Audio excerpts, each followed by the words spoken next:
America's ready for a new chapter. America's ready for a better story. The Obamas electrifying the crowd at the Democratic National Convention. We're in Chicago with reaction from the Long Island delegation. It is Wednesday, August 21st. I'm Jasmine Anderson. Good morning, everyone. More from Chicago coming up. First, a developing story in Nassau where police are searching for a shooter. Police say a 34-year-old man was shot in the face on Underhill Boulevard yesterday morning. He's currently listed in stable condition.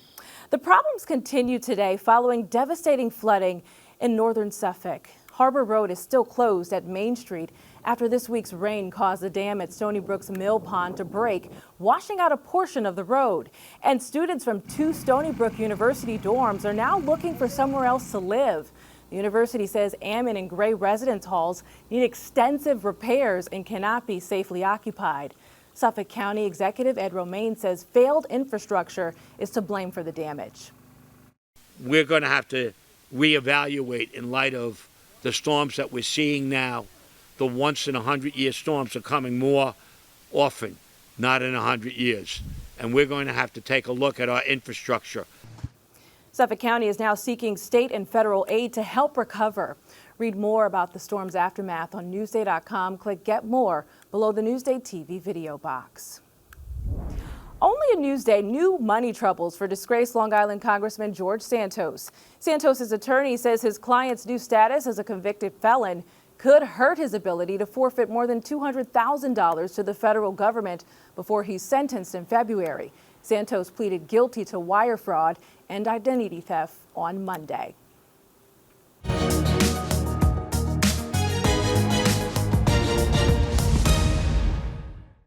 It's day 3 of the Democratic National Convention. Vice presidential candidate Minnesota Governor Tim Walz will take center stage tonight. Last night was headlined by the Obamas, who took aim at Donald Trump. Who's going to tell him that the job he's currently seeking might just be one of those black jobs?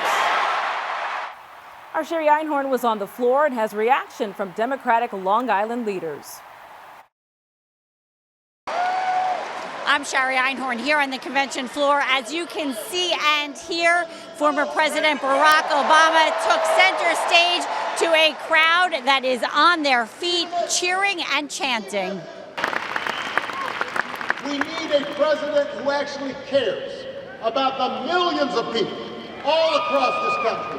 What resonated with me was that he's talking about reaching back to the values of our grandmothers, reaching back to decency, going back to taking care of our neighbors, going back and making sure that you act the way that your grandmother taught you to act.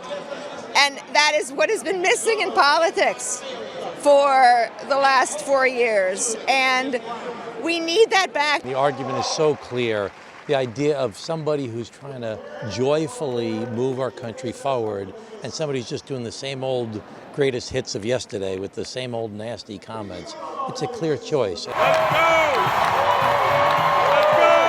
go! What made President Obama's speech so significant to me, and I think had such resonance to the country at large, is that it was about the idea that we can overcome the kind of hateful rhetoric we've seen from Donald Trump. In Chicago, I'm Sherry Einhorn for Newsday TV.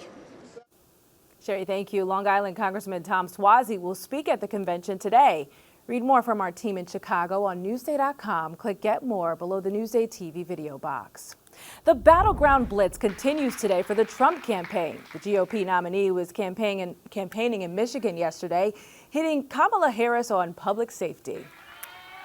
Kamala Harris will deliver crime, chaos, destruction, and death. If she's allowed to be the president of the United States, you'll see levels of crime that you've never seen before. Today, Trump will be in North Carolina for his first outdoor event since his assassination attempt. Bennifer is no more. After months of talks of marriage troubles, part-time Watermill resident Jennifer Lopez has filed for divorce from Ben Affleck. The couple married in 2022. A Long Island teen is aiming for Paralympic glory. It's a story you'll see only in Newsday.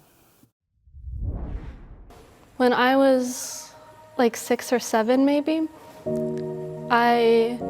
we had been watching figure skating nationals, and I told my mom that I wanted to go to the Olympics, and she thought I meant figure skating. She told me I would have to miss birthday parties and play dates and spend a lot more time on the ice. And I stomped my foot and I told her, "No, Mommy, horses."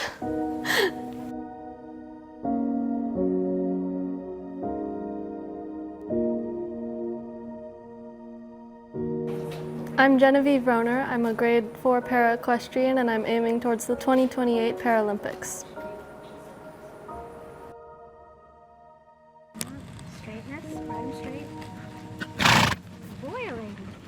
So I'm a triplet. My brother had a stroke when we were born. When we were 3, he started riding horses for therapy. Since I also have cerebral palsy, his is worse than mine. My mom asked them if the next summer she could bring me with, so that was when we were 4.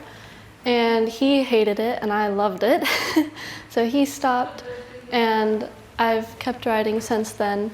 When she was little with sensory processing disorder, she struggled a lot of screaming fits, a lot of physical difficulty trying to get words out, and horses seemed to just change everything for her. The feel of clothes would bother me, and I would struggle a lot with that.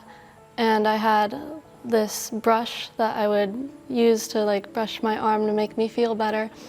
And when I got on the horse, it kind of just made that all go away. As soon as I'm with my horse and when I get on the horse, I just feel a lot better about everything, and I can just focus on that. It started for therapy. I never thought it would be anything more than a hobby or just medical. And she fell absolutely in love with both horses and with competing. So I thought, okay, let's see where this goes. When she was 9, she got classified, became the youngest in the country, and as far as I know, she's still the youngest classified para in the US. And at 14, she got classified internationally, became the youngest in the world, and she's still the youngest grade 4. There's 5 grades, 5 being the most able-bodied.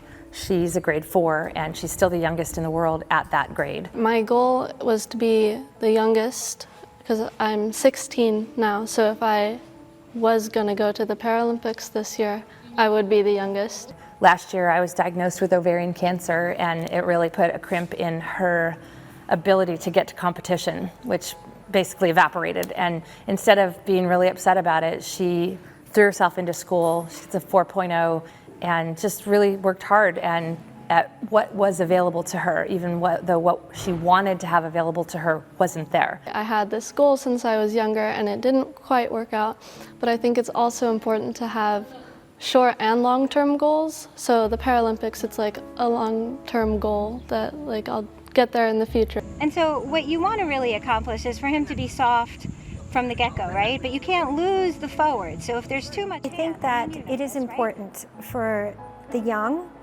and the older to see that there is potential in sports when you're physically disabled. Genevieve is a complete example of how she started off in therapeutic ride and continued on. She got spotted, scouted, she continued on, and this is where she's at her stage right now. I definitely want to be someone that like younger girls look up to, and they're like, wow, if she can do it, then I can do it too. It's not if she's going to do it, it's when.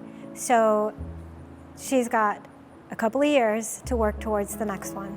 And if it's not that one, then it'll be the one after that. There's no doubt in my mind that you are going to see her represent the United States in the Paralympics.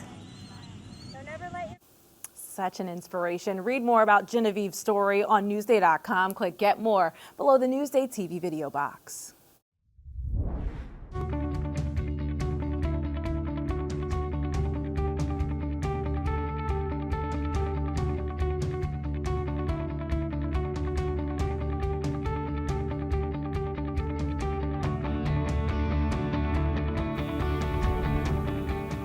Checking out your hyperlocal Wednesday weather, a fall-like start to the day. Here's a look at Main Beach and East Hampton. Some more clouds will roll in this afternoon, but you can still see the sun out there. Checking out today's highs, sunny but cooler today, highs in the low to mid 70s across the island. Tomorrow, mostly sunny, slightly warmer. Highs around 76 degrees. Not bad. Here's a look at your 7-day forecast. Warmer weather as we head into the weekend.